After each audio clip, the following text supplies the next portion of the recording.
My name is Melanie Chen. I'm 38, a divorce lawyer. 10 years, over 400 cases, not one couple parted on good terms. Not one. My own marriage was no different, so I know. 10 years ago, I married Jack Harrison. He said he was a startup founder worth millions, lived in Beverly Hills, drove a Porsche, had one divorce and no kids. I believed him not because I was naive, but because I loved him. When you love someone, you believe everything they say, not because you don't doubt, but because you don't want to. Doubt is for strangers, not for lovers. He parked his Porsche outside my apartment and said it was a rental. He handed me a business card reading Harrison Capital. He showed me bank statements with 6-figure balances. His fingers were slender, no ring mark. His smile faint but gentle. I told him I was an ER nurse at City Hospital. He said he admired me, said nurses were angels. His eyes flickered just briefly, but I remembered. On our wedding day, no family came. He said his parents were dead. He was an only child, no friends. I didn't believe him, but I didn't ask. Because I hadn't invited anyone either. My parents were also dead, my siblings also abroad. We married at City Hall, just the two of us. Navy suit, white dress. The judge asked, "Do you?" He said, "I do," softly. I said it too. We exchanged plain silver rings, no engraving. When we embraced, his chin rested on my shoulder and he whispered, "Thank you for marrying me." My eyes welled up. Back then I didn't know that his "thank you for marrying me" wasn't thank you for marrying him, it was thank you for marrying the fake him. And I didn't know that my "I do" wasn't agreeing to be his wife, it was agreeing to be the wife of a fake. We were both lying, we both tried hard, we were both exhausted. In our first year of marriage, we rented a house in Beverly Hills. He claimed he'd bought it outright. His checkbook bore his name, his credit card was black, his wallet stuffed with hotel loyalty cards. Every morning he left in his suit for the office. Every night he returned saying he'd closed another big deal. When he was away, I went through his drawers, not hunting for evidence, but for love. Inside, I found a group photo with him, smiling in the center. I looked up those people, they were all fake. Not fake in person, but fake in identity. No online traces, no companies existed, and I never saw those faces again. I sat on the floor and turned the photo over. The back was blank. Blank was harder than words because it meant those people left no mark. They were merely props, like scenery on a stage. His life was a performance. I told him I worked night shifts at the hospital. He said he felt for me and urged me not to overwork. I said I loved my job, and he let it go. He didn't know I wasn't a nurse. I'd bought a template online and made a fake license. I'd never been to nursing school, never interned, never given a single injection. Every day I left in my scrubs, changed in the car, and spent the day at the library. At night, I changed back into my scrubs and went home. I had a regular seat by the window, sunlight falling on the pages. He was the same. He wore a suit when he went out, changed into workout clothes in the car, and spent the day at a cafe. He couldn't let me know either. His cafe was on the west side of town, mine on the east. We chose opposite directions, afraid we'd run into each other. We didn't realize the other was avoiding us too. We both thought we were the only one lying. In the first year, we lived in peace. We pretended to be affectionate, pretended to trust each other, pretended that his lies were true. We acted so well, that sometimes even we believed it ourselves. Once, he came home late with a bouquet of flowers, saying they were given by a client. I took them, sniffed them, and said how fragrant they smelled. In truth, the flowers were fake plastic ones. He had forgotten to buy real ones. He placed the artificial bouquet in a vase and set it on the dining table. That fake arrangement stayed there for a whole year. We never threw it away, because if we did, there would be nothing left to look at. Looking at the fake flowers was always better than staring at an empty vase. The following year, I began to doubt, not because of his flaws, but because of my guilt. Every day I lied to him, and I felt I was no longer human. I wanted to tell him the truth, but I was afraid he wouldn't love me anymore, afraid he'd leave me, afraid he'd feel he had married a liar. I didn't know that he was thinking the same way. He also wanted to tell me the truth. He was afraid, too. We both wanted to move the stone, yet we feared what lay beneath it, a bottomless abyss. One night, he got dead drunk. He slouched back on the sofa with his eyes shut. His phone slipped onto the floor, its screen still lit. I picked it up and glanced at it. It was a text alert from the bank. His balance was only $3,000. Not a six-figure sum, just $3,000. $3,000 wouldn't even cover a month's rent in Beverly Hills. I froze. I scrolled through his other messages, collection notices, credit card statements, rent reminders. He wasn't a millionaire. He was a fraud, just like me. He passed leased cars off as his own purchased vehicles, rented mansions as properties he owned, and borrowed money as if it were his own fortune. I sat on the floor staring at his face. He was asleep, a faint smile still tugging at the corners of his mouth. He had no idea I'd uncovered his secret. His eyelashes were long, making him look like a child in slumber. His hand hung over the edge of the sofa, his fingers slightly curled inward. I didn't wake him. I set the phone back down on the floor and walked to the bedroom. I shed no tears, for I had been lying to him too. I had no right to cry. One fraud has no standing to condemn another. The next morning, he woke up and saw me. His eyes were slightly puffy, and his hair was a mess. He rubbed his temples as if his head was throbbing. Melanie, did I say something last night? No. You're asleep. He let out a breath of relief, his hands trembling. Jack, Um, if there's anything you want to tell me, you can say so. no. I have nothing to say, Rose. He chose to keep lying, and so did I. We were like two people trekking through snow, our footprints sinking deeper and deeper, yet neither of us dared turn back. To turn back would mean admitting we'd taken the wrong path, and to admit fault meant starting all over again. Starting over was far too exhausting. By the third year, we'd started putting on an act, not of loving each other, but of being wealthy. He'd take me to upscale restaurants, swiping his card like it was nothing.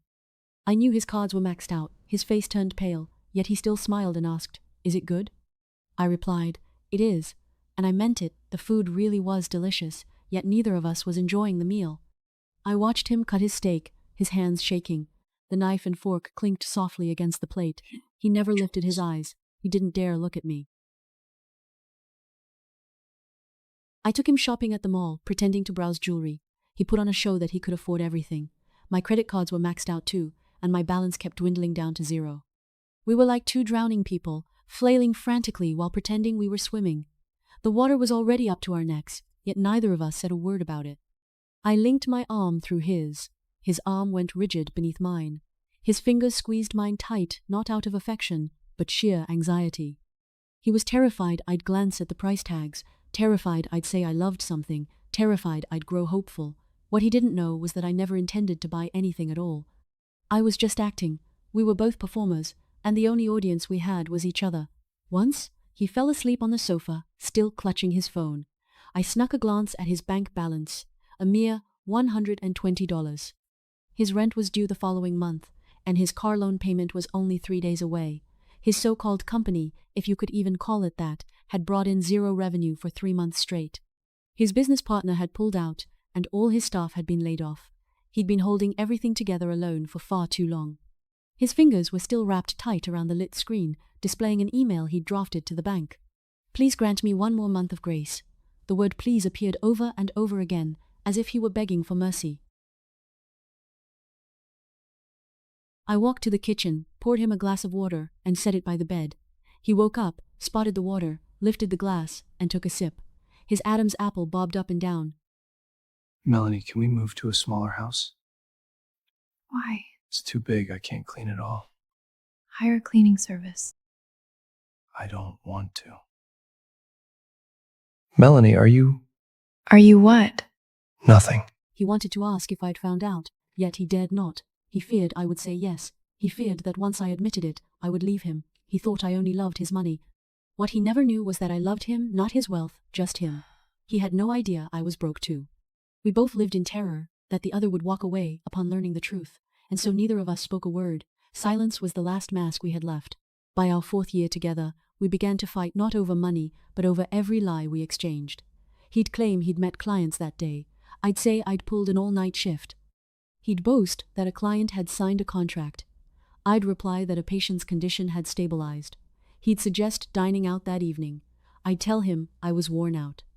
Every single word was a lie, yet our lines fit seamlessly together. One falsehood slid straight into another, flawlessly stitched without a crack. Our conversations resembled weaving. The shuttle darted back and forth, spinning a flawless bolt of cloth. But the fabric was nothing more than plastic. It could absorb no moisture, nor hold any warmth. One day, he suddenly asked me, Melanie, do you have any secrets? I stared at him. His eyes were earnest. He wasn't joking. His fingers stilled, no longer tapping the table. He never tapped the table when he told the truth, so I knew these words were genuine. No, Not a single one? not a single one. Neither do I. He nodded. His hand rested on the table, and his fingers tapped lightly against the surface. There it was, the tapping had started again. He was lying once more, I could tell. And he knew I could tell. We both saw the truth clear as day, yet neither of us breathed a word of it. That night, we lay in bed, our backs turned to each other. He switched off the lights, but my eyes stayed wide open. I stared for ages at the crack running across the ceiling. It had been there since last year, never fixed. It was not that we lacked the money to repair it, we simply chose not to. If we mended it, there would be nothing left to gaze at. Without the crack to occupy my eyes, I would have to look at his back instead. His shoulders were broad and warm, yet I dared not lean into him. One small lean, and my resolve would crumble. If my heart softened, I would spill all my truths. Once the truth was out, he would leave, and I could not bear to lose him. In the dark, the crack resembled a thin streak of lightning frozen mid-flash. I kept my gaze fixed on it until dawn broke. By our 5th year together, he did something I never expected. He started buying me gifts. Nothing expensive, just little trinkets, a fountain pen, a scarf, a pot of pothos. The pen was my favorite brand, the scarf my favorite shade, and I'd only mentioned the pothos once in passing. He'd remembered every detail. I had no idea how. Maybe he'd overheard me on the phone or caught a glimpse while I flipped through magazines. The fact that he'd memorized it all moved me deeply. I returned the gestures with gifts of my own, a hand-knitted scarf, lopsided and messy, yet he claimed it kept him wonderfully warm. Homemade cookies burnt around the edges, but he finished every last crumb, handwritten cards with clumsy handwriting, which he taped straight to the fridge. The refrigerator door was plastered with all sorts of things, my cards, his sticky note reminders, photos of us together. In those pictures, our grins were genuine, unforced. While knitting the scarf, the needle pricked my fingers over and over, tiny beads of blood welling up on my skin. I didn't wipe them away. I wanted him to see this was woven with all my heart. He noticed, but he never said a word about it. Back then, I thought to myself, maybe he did have a sincere heart. Perhaps he wasn't lying to me about his money. He was only putting on an act with his affections. But feelings feigned long enough could eventually turn genuine. I had no wish to expose him. I wanted us to keep living like this. It was all fake, yet it felt easy. He felt the same way too. He also wanted to carry on this way, artificial but warm. Neither of us voiced the truth. We were two souls walking across thin ice, daring not to step too hard for fear of splitting it open. If the ice cracked, we would fall through, and once we sank, there would be no climbing back up. We moved forward cautiously, shoulder to shoulder, hands clasped tight. Fish swam beneath the frozen surface, invisible to us. All we could see was each other. By the 6th year, his business seemed to pick up. Not genuine progress, he'd just gotten better at putting on a show. He drove a brand new car, not leased, but borrowed. He wore a tailored new suit, not bought, but rented. He treated me to fancy dinners, not paid by card, but on credit. His face grew brighter by the day, yet my heart sank heavier and heavier. I knew full well he was clinging on by a thread, and he couldn't keep it up for much longer. I wanted to hold on too. I bought a new nurse's uniform, a brand new stethoscope, and signed up for a fake nursing training course. I hung my practicing certificate on the wall. When he saw it, he said, "You're so amazing." I smiled, and he smiled too. Neither of our smiles was genuine. Yet our laughter was real, our expressions were real, our bared teeth were real. All the falseness lay hidden beneath those smiles. One day, he Melanie, have you ever thought about changing jobs? What kind? Like a lawyer? Why a lawyer? Because you're good at arguing. He smiled, but I couldn't bring myself to smile back. I knew he wasn't joking, he'd found out something. Maybe he'd rummaged through the drawers and spotted my law textbooks. Maybe he'd overheard my phone calls, caught snippets of my conversations with clients. Or perhaps he'd known all along, yet kept silent this whole time. I'm good at being a nurse. Yes. He stopped asking. He didn't expose me, and I didn't expose him either. We kept up the pretense, pretending the other knew nothing, pretending we ourselves knew nothing, pretending everything was fine. That night, I had a dream.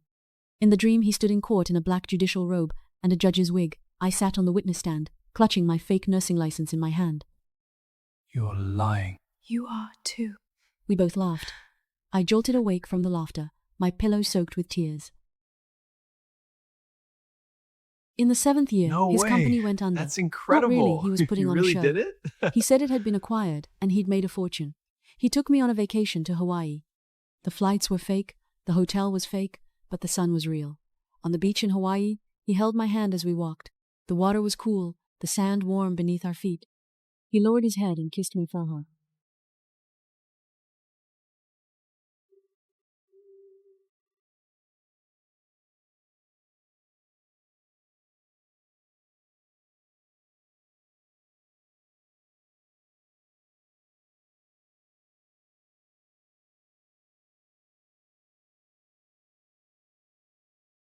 Melanie, I love you. He never knew my "I love you" wasn't for a millionaire, but for him, the man who rented everything and maxed out cards. I loved his desperate lies, born of fear. He lied because he was afraid I'd leave. I lied for the same reason, afraid he'd be disappointed, afraid of being abandoned, of being worthless in his eyes. We tried to look better than we were, not to deceive, but to please. Pleasing is love. In Hawaii, the salty wind lifted his shirt, revealing his belly. A real millionaire would have a trainer and eat clean. He ate fast food and sat on hard chairs. His body told him he wasn't rich. He wouldn't listen. In the 8th year, I took on a case. A wealthy businessman was divorcing his wife, and the wife hired me as her lawyer. The businessman's name was Jack, not my Jack, a different man. But same last name, same city. His lawyer was a colleague of mine. We didn't know each other, but I'd heard the name. In court, I saw that Jack. He was very rich, well-dressed, and spoke with authority. My Jack was not like that. My Jack spoke softly, didn't care about brands, and frowned when he looked at price tags. He wasn't a rich man. He was an ordinary person. He was afraid I wouldn't love an ordinary man, so he pretended to be rich. I went home. He was sitting on the sofa, watching TV. The news was on, and he was watching intently. His fingers were tracing circles on his knee. He does that when he's nervous.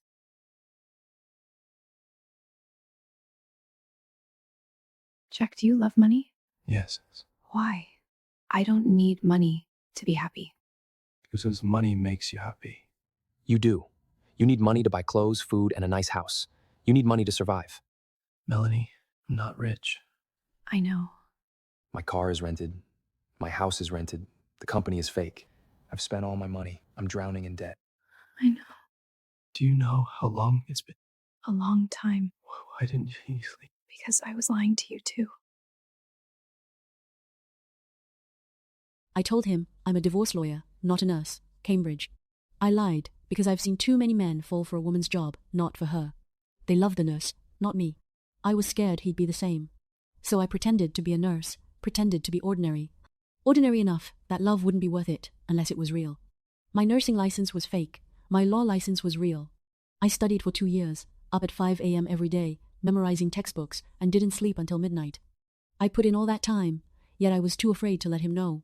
I feared he wouldn't love the lawyer, he'd love the woman who makes good money. I was scared he'd think my job was fancier than his, scared he'd feel inferior. He already felt small.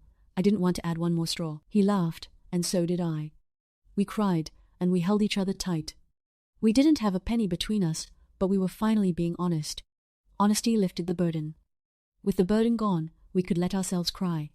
His tears fell on my shoulder, mine on the back of his hand.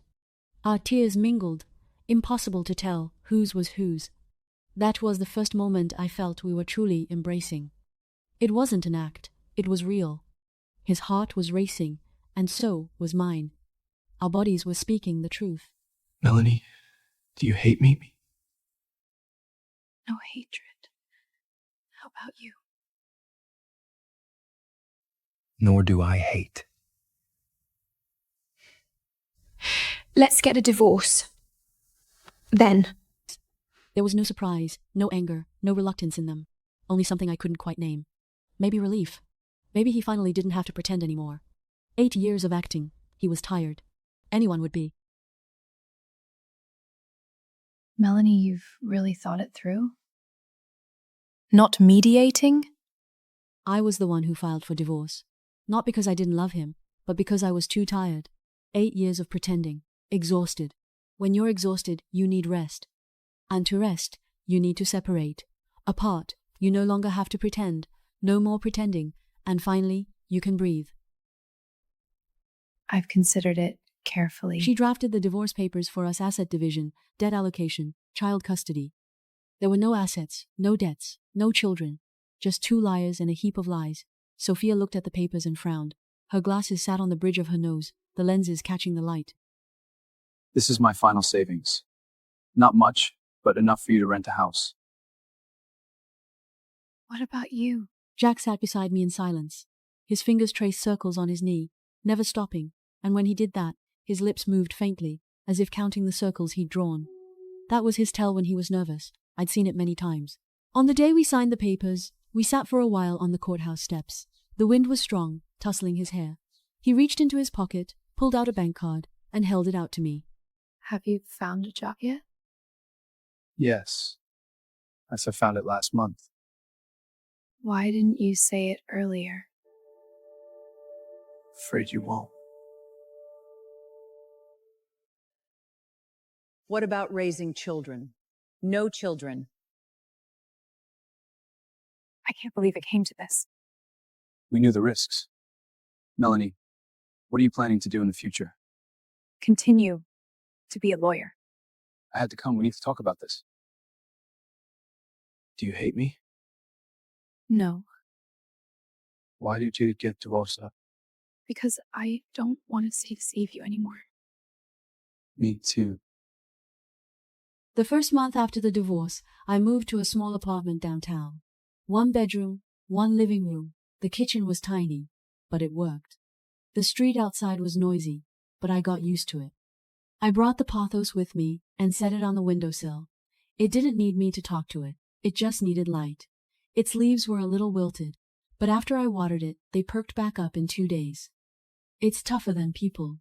When people wilt, it takes them much longer to stand up again. Jack, no, my ex-husband. He lives a few blocks away from me. Not by choice, it was cheaper. His place is even smaller, no living room, just a bedroom and a kitchen. He said, "It's enough." I knew it wasn't, but he stopped saying more, and I stopped asking. We talk on the phone now and then, not about feelings, about debt. His debts aren't cleared yet, and I don't have enough either. We figure out together how to scrape by, how to pay it off, how to keep going. No romance, just numbers. Numbers are more honest than romance. Romance can lie. Numbers don't. One number might be fake, but a whole column of numbers won't be. The 500,000 he owes, that's real. In the second month, he found a side job, fixing computers for people, evenings and weekends. He was good at it, fast and cheap. More clients came, and his income slowly grew. Will you wait for me? 1 year is not enough, just 2 years. 2 years is not enough, just 5 years. You need to get out of there, now. And you? There are still 400,000 left. Okay. I also have 5,000. $500 not enough for a good piece of clothing, but those were savings he pinched from his own living expenses. He didn't know when he'd ever have enough, but he kept saving anyway. Once, he went to fix a computer for a client, an old woman in her 70s, living alone. Her son was abroad and rarely came back. Her computer broke, and she couldn't video call her grandson. She was in tears. Jack worked for 2 hours and fixed it. She held his hands and said, "You're better than my own son." His eyes reddened.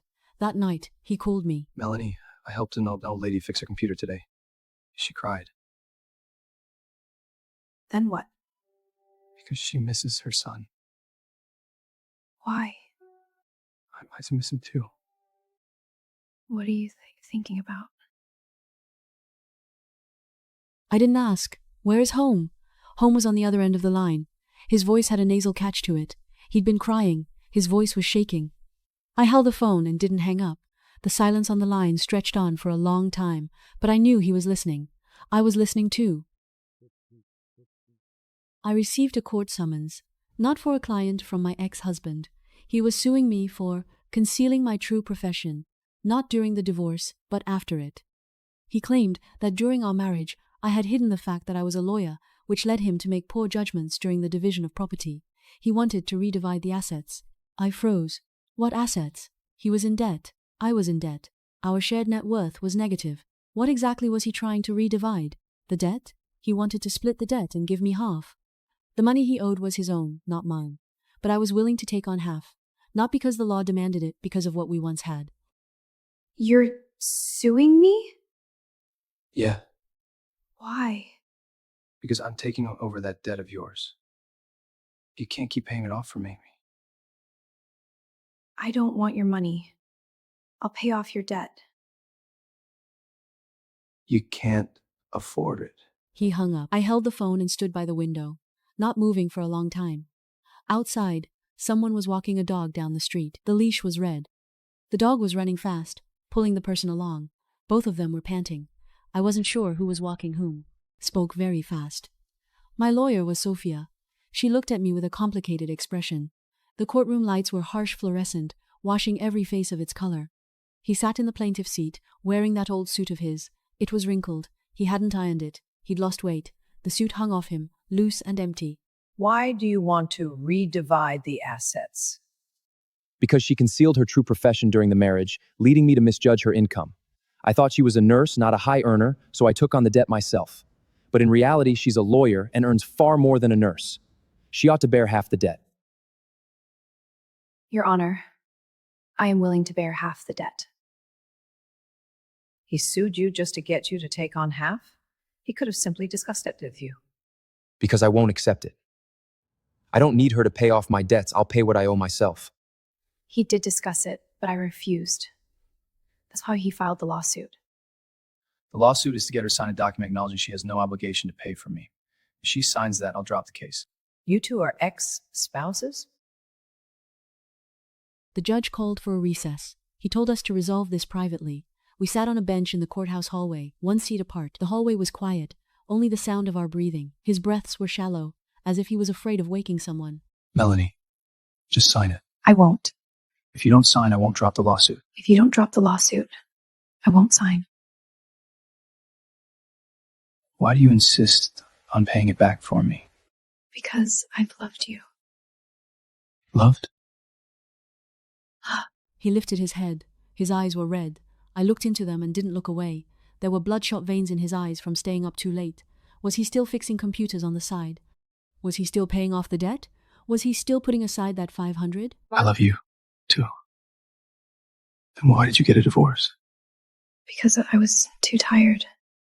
Melanie, can we start over? How? Without the lies.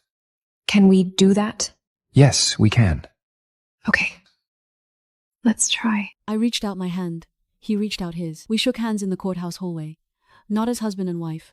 Not as friends, as partners. Partners who don't lie to each other. His hand was warm, just like 10 years ago. His palm had thin calluses now, from fixing computers, not the soft, smooth skin from before. The old him was fake. The him now was real. Real hands, real calluses, real warmth. Go. I held his hand and didn't let go. We dropped the case. Not because he withdrew it, because I signed. I agreed not to take on his debt. The agreement read, Melanie Chen shall bear no responsibility for any debts owed by Jack Harrison.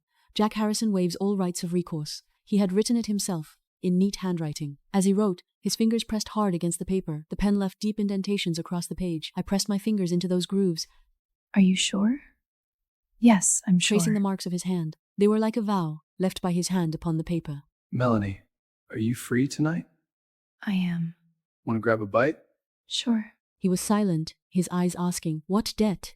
I said nothing. Some debts aren't money, but time. 10 years of lies between us.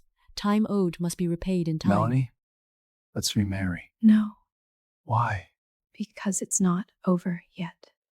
What isn't over? The debt between us. He stared at me without a word. A question lingered in his eyes, as if he was asking, what? Some debts aren't monetary, they're made of time.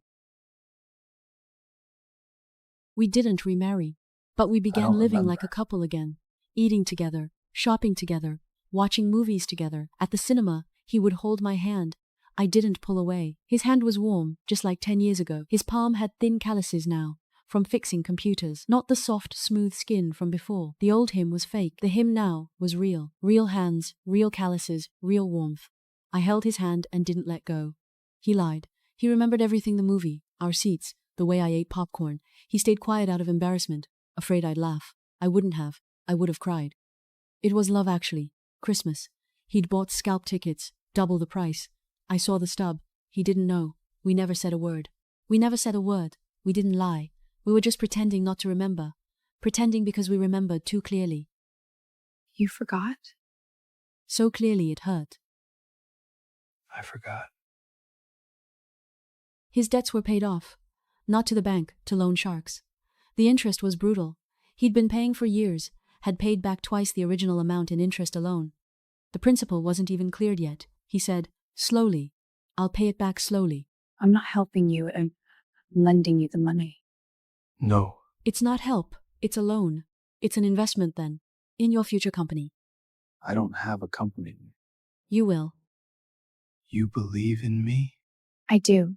Melanie, why do you believe in me? Because you never give up. You've been paying off such a huge debt for so many years, never running, never hiding. You're a con man, but an honest one. Thank you. You're welcome. I took on a case. A divorce, the very wealthy kind. The client was a woman. Her husband had been unfaithful, and she wanted half of everything.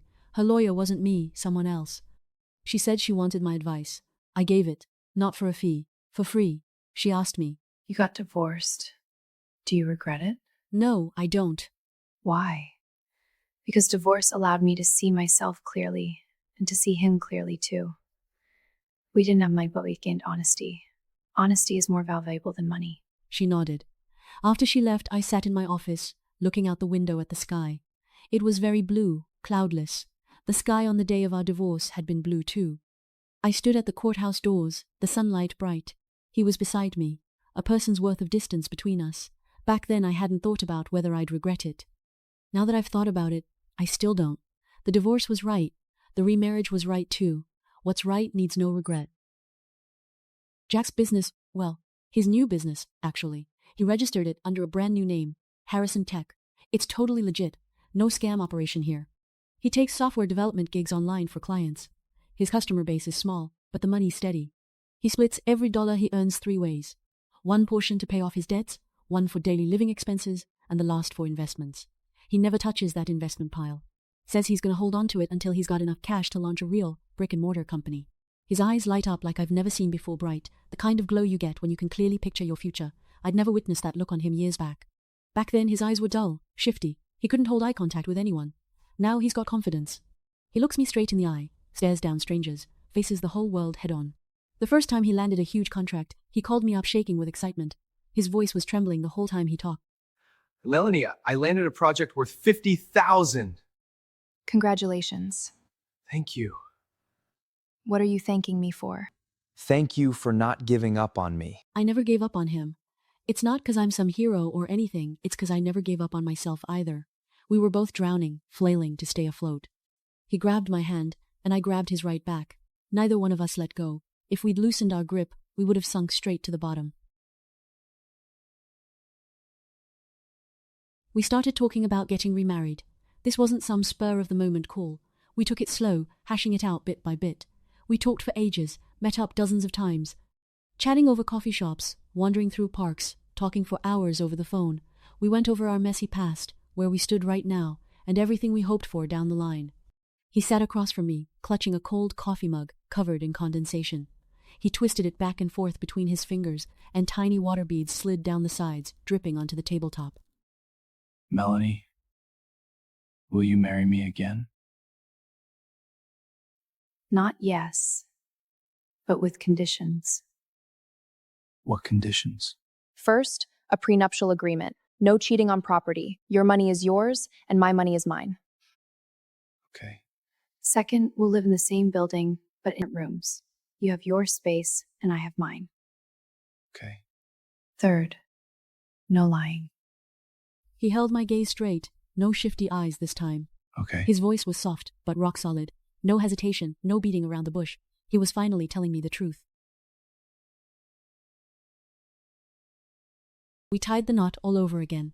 It wasn't just a remarriage, it was a brand new start. Our old marriage never felt real. This one's genuine through and through. We signed a prenuptial agreement, splitting all our assets down to the last detail. His money's his, mine's mine. He lives upstairs, I stay downstairs. We're under the same roof, but we each have our own separate spaces. When he knocks, I open the door. He says, Good "Good night." night," and I say it right back. Night. This isn't some act we're putting on, it's genuine. He means every word, and I mean mine too. There's a floor slab separating our doors, but sound travels easy between us. I can hear his footsteps pacing overhead, and he hears me snoring through the floorboards. We aren't eavesdropping on each other, we're just there for one another. You don't have to share a room to keep each other company. All you need is to be close by. That quiet warmth of being nearby, it's just perfect.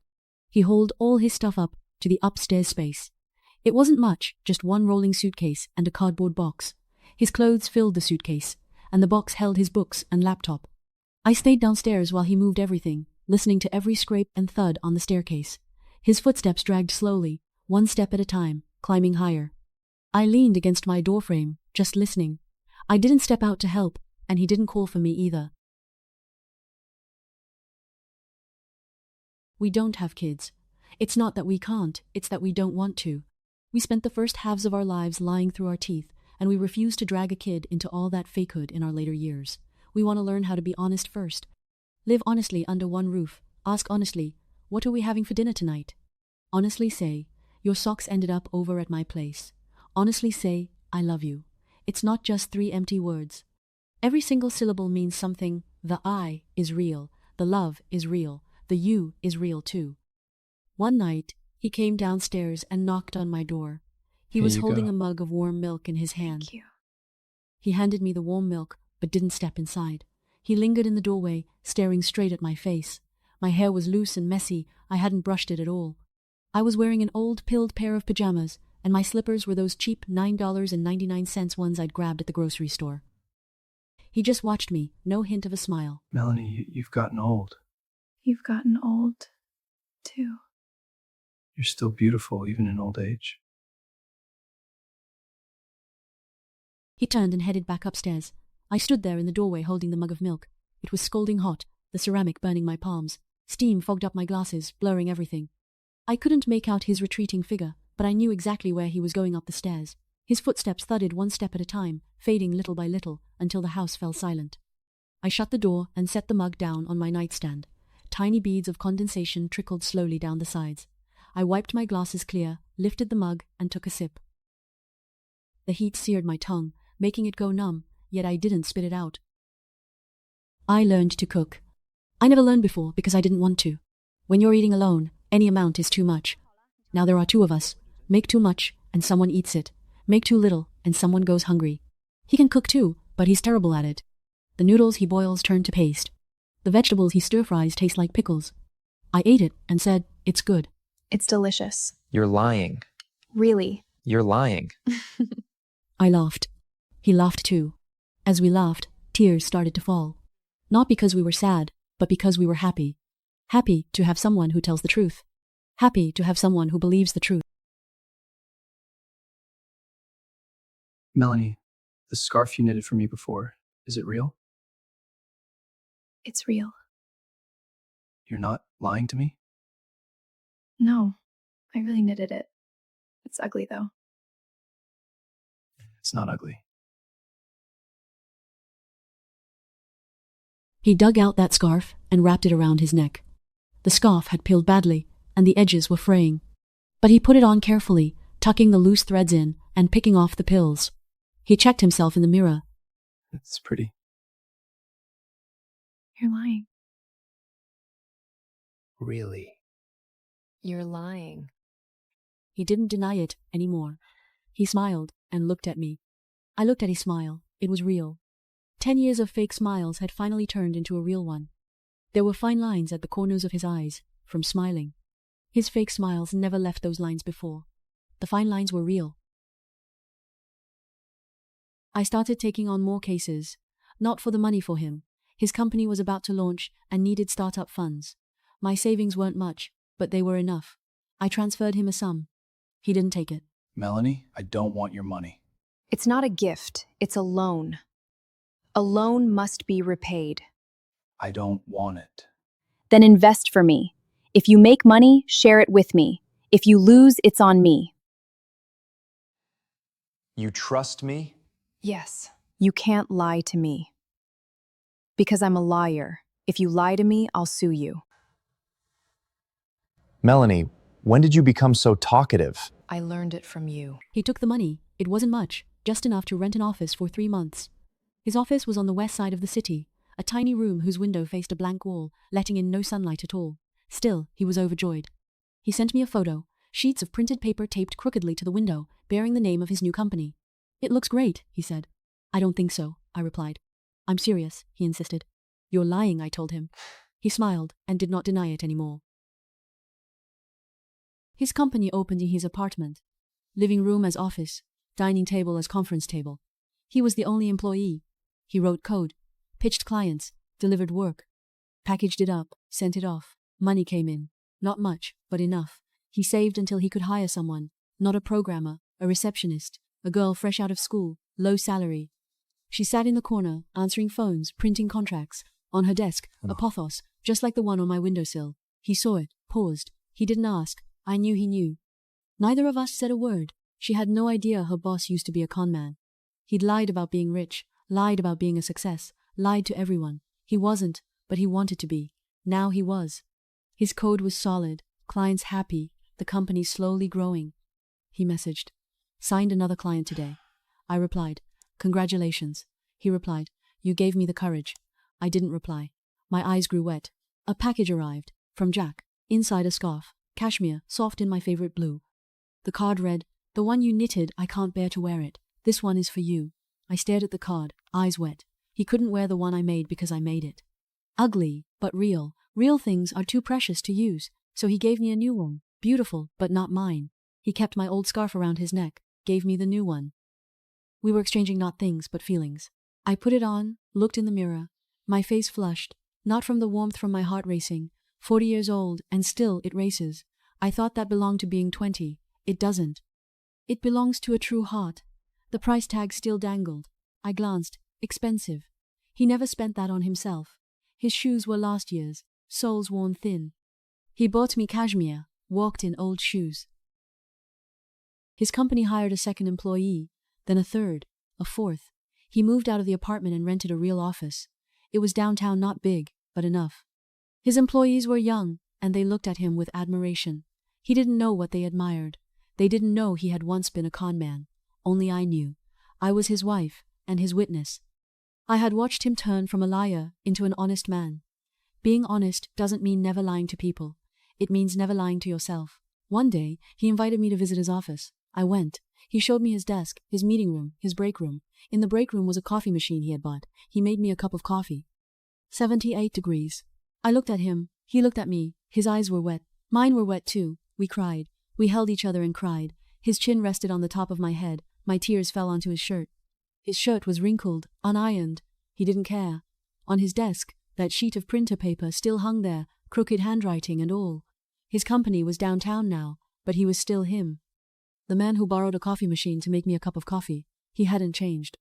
The only thing that changed, he stopped lying. Melanie, do you know why I bought this coffee machine? No. How did you know? Because you like coffee. You used to drink it every morning. You thought it was instant, and I thought it was instant. Actually, I brewed it. Every morning before you got up, I brewed it and put it on the table. You thought I bought it, but We didn't have any money back then. I know. Where did you get the coffee machine? Borrowed. Borrowed from the neighbor. He didn't use it, so I borrowed it. His debts were paid off, not slowly ahead of schedule. His company was making money, and he put every bit of it toward paying what he owed. The day the last debt was cleared, he called me. His voice was shaking. Melanie, I've paid it off. Congratulations. Thank you. You're welcome. Melanie, I want to see you. Okay. He came. He stood at the door, holding a bouquet, white roses wrapped in pale green paper. His hair had turned white. His eyes were red. Melanie, let's remarry. No, Why? because it's not over yet. What's not over? Our promise. You promised me you wouldn't lie. Did you keep your promise? Yes. I did too. We held each other for a long time. Outside the window, the sky turned from white to black. Melanie, I love you.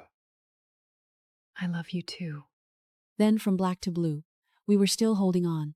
It wasn't just an embrace. It was a confirmation. confirming the other was still here, confirming we ourselves were still here, confirming the love was still here. Where love remains, people remain. His fingers tapped gently on my back, as if soothing a child. I tapped his back too. Our hands were light, as if afraid of hurting each other.